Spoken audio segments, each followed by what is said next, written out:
प्रिय शिक्षार्थियों नमस्कार। मैं डॉक्टर शशांक शर्मा, भौतिक शास्त्री विभाग, पंडित सुंदरलाल शर्मा मुक्त विश्वविद्यालय छत्तीसगढ़ बिलासपुर। आज की इस व्याख्यानमाला में आपका हार्दिक स्वागत एवं अभिनंदन करता हूं। आज का वीडियो लेक्चर व्याख्यानमाला स्थितिज ऊर्जा संरक्षण के नियम एवं यांत्रिक ऊर्जा के संरक्षण टॉपिक पर आधारित है। आइए हम शुरू करते हैं आज का वीडियो लेक्चर। सबसे पहले हम संरक्षी बल के मुख्य बिंदु पर चर्चा करते हैं की पॉइंट्स ऑफ कंजर्वेटिव फोर्स। यदि किसी कण पर संरक्षी बल कार्यरत है तो निम्नलिखित निष्कर्ष निकाले जा सकते हैं। पहला, कण के एक पूरे चक्र में गतिज ऊर्जा में परिवर्तन क्या होता है? शून्य होता है। कण के एक पूरा चक्कर लगाने में संरक्षी बल द्वारा किया गया कार्य भी क्या होता है? शून्य होता है। दो बिंदुओं के बीच किया गया कार्य उनके बीच पथ पर निर्भर नहीं करता, बल्कि प्रारंभिक और अंतिम स्थिति पर क्या करता है? निर्भर करता है। संरक्षी बल स्थितिज ऊर्जा का ऋणात्मक ग्रेडियंट होता है, यानी हम ये लिख सकते हैं कि vector F is equal to minus gradient U, जहां F किसी कण पर लगने वाला संरक्षी बल और U जो है आपका स्थितिज ऊर्जा को दर्शाता है। संरक्षी बल का कर्ल शून्य होता है। Curl F is equal to 0, जो यह दर्शाता है कि संरक्षी बल हमेशा क्या होता है? आपका अघूर्णी होता है, यानी इरोटेशनल होता है। अब हम संरक्षण के नियम पर चर्चा करते हैं। लॉस ऑफ कंजर्वेशन, क्या होते हैं संरक्षण के नियम? तो संरक्षी बल के अंतर्गत गतिमान कण की कुल यांत्रिक ऊर्जा जो है अचर रहती है, यानी यदि कोई कण गतिमान है किसके अंतर्गत? संरक्षी बल के अंतर्गत, तो निकाय की कुल यांत्रिक ऊर्जा क्या होगी? अचर होगी।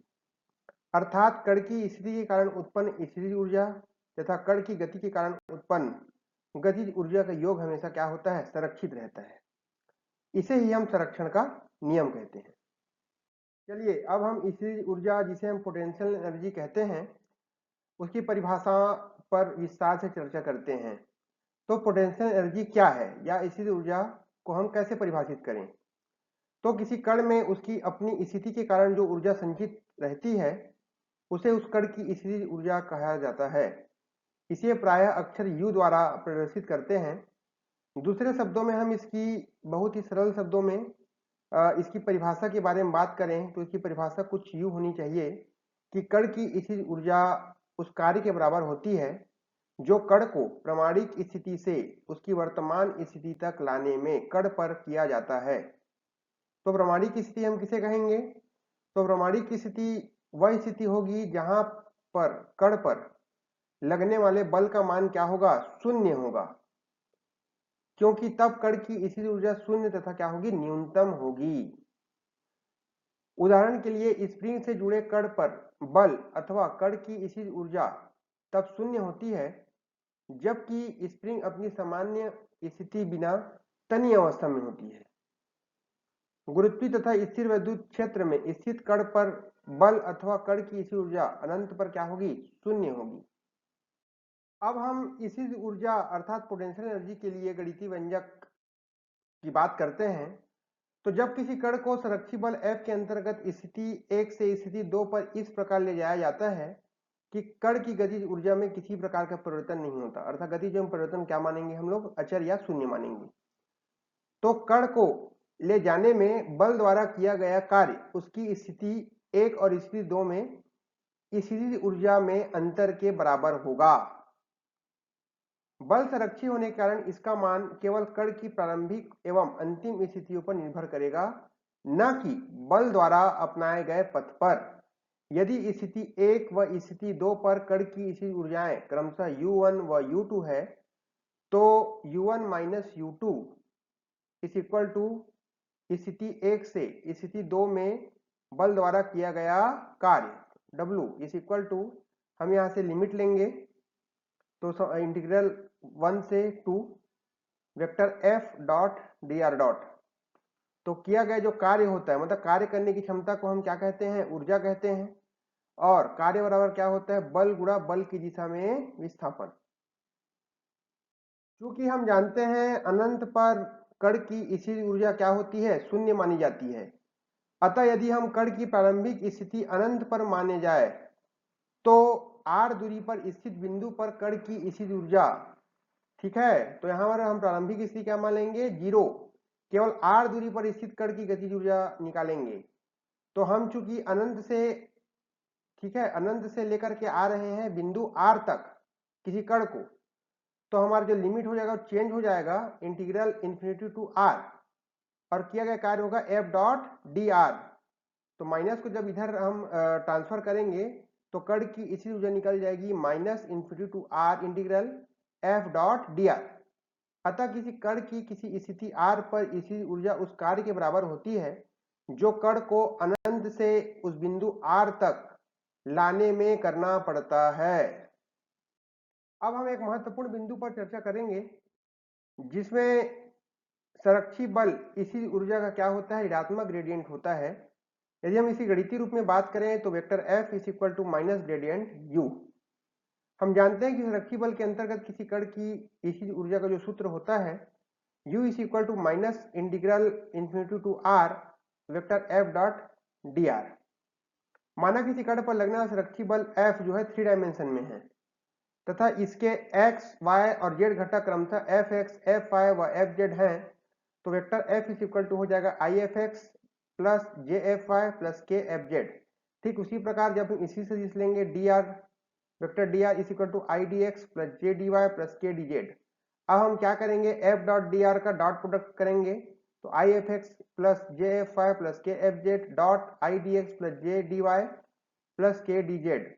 तो जब हम वेक्टर प्रोडक्ट करते, जब हम इसका दो वेक्टर का, ठीक है, हम दो वेक्टर का क्या कर रहे हैं, हम लोग अदिश गुणनफल कर रहे हैं, मतलब डॉट प्रोडक्ट। ठीक है, तो डॉट प्रोडक्ट में i dot i is equal to 1, j dot j is equal to 1 और k dot k is equal to 1, बाकी सब जीरो हो जाएंगे।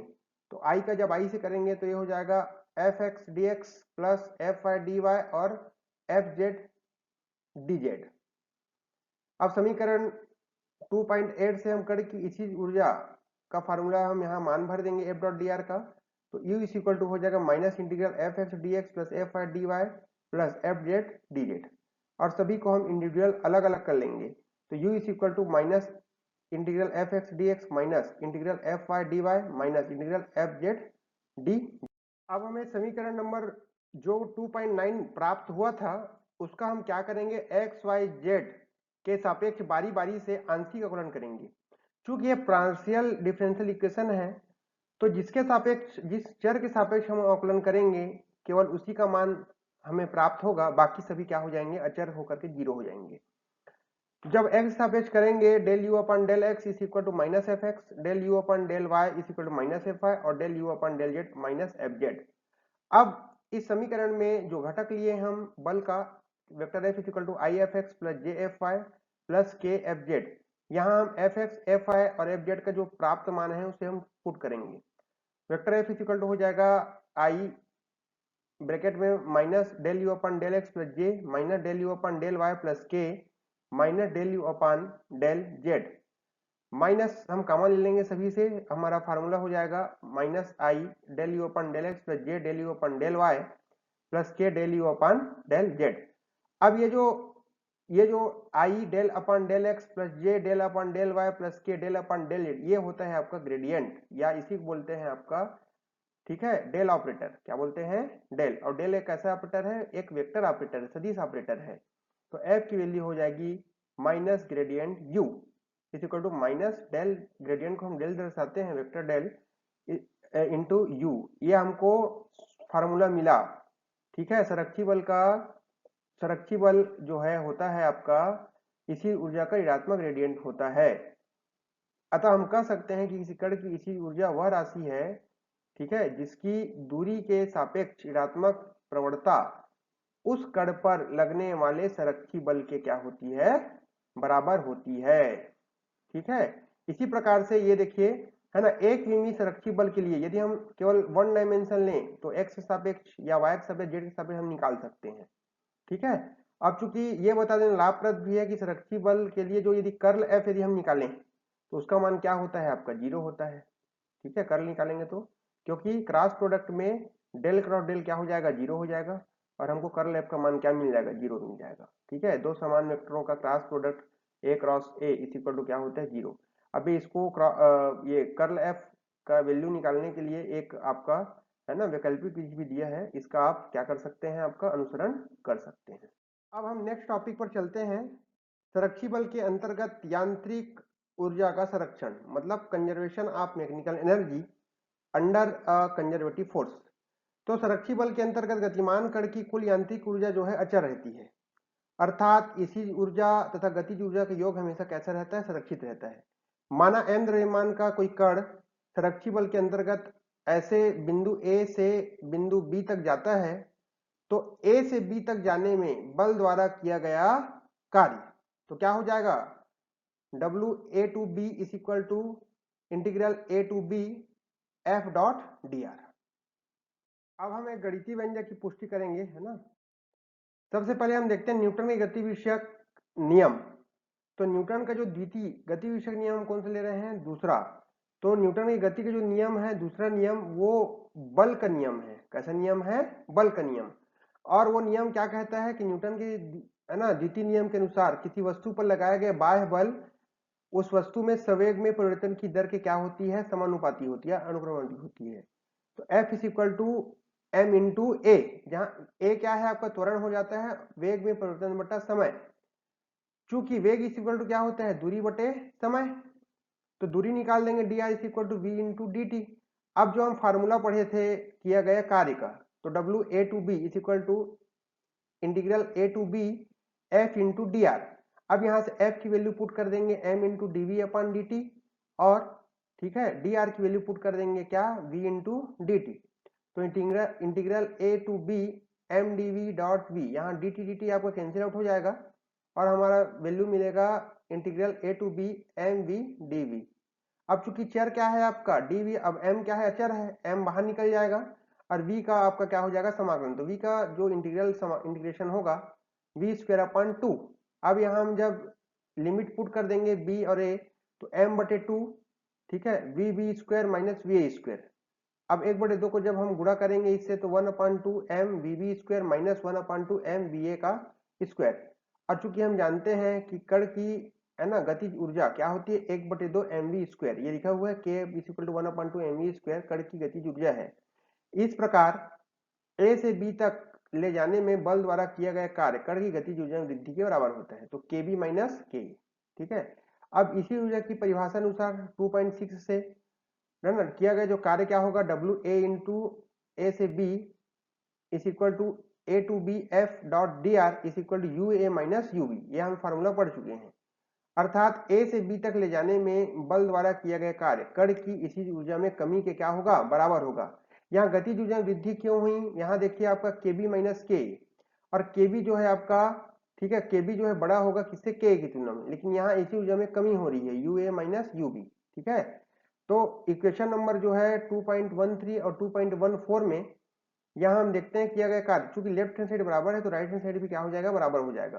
तो ये हो जाएगा W A to B is equal to K B minus K is equal to U A minus U B. तो यू यहाँ, है ना, के ए को पक्षांतर कर देंगे, इधर यू बी को पक्षांतर कर देंगे, तो you A plus K A is equal to U B plus K B. अर्थात ये जो गतिज ऊर्जा और इसी ऊर्जा का योग है वो किसी निकाय की या निकाय में उपस्थित कण की कुल यांत्रिक ऊर्जा है। तो यांत्रिक ऊर्जा को ई से दर्शाते हैं। यदि हम बिंदु ए के लिए लेंगे तो ई ए और बिंदु बी के लिए लेंगे तो ई बी। इस प्रकार हम कह सकते हैं ई ए बराबर ई बी है। तो संरक्षी बल क्षेत्र में गतिमान कण की गतिज ऊर्जा व स्थिर ऊर्जा का योग अर्थात कुल यांत्रिक ऊर्जा प्रत्येक बिंदु पर अचर रहती है। अर्थात ए से बी तक जाने में गतिज ऊर्जा में जितनी वृद्धि होती है ठीक उतनी ही स्थिर ऊर्जा में कमी होती है। Thank you dear learners for your kind attention. Thank you very much.